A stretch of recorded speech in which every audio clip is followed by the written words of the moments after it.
আমাদের পক্ষ থেকে আপনাদেরকে স্বাগত।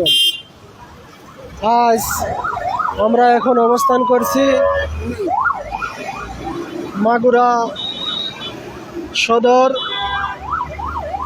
এবং শ্রীপুর 1 আসনের বাংলাদেশ আওয়ামী লীগ মনোনীত সংসদ সদস্য পদপ্রার্থী, বাংলাদেশ ক্রিকেট দলের সংগ্রামী সভাপতি সাকিব আল হাসানের গণসংবর্ধনা ও রিসিপশনের হাজার হাজার সমর্থক ভক্তবৃন্দ রাজপথে তাকে রিসিভ করার জন্য, ফুলেল শুভেচ্ছা জানানোর জন্য অধীর অপেক্ষায় আগ্রহী হয়ে পথিমধ্যে অবস্থান করছেন।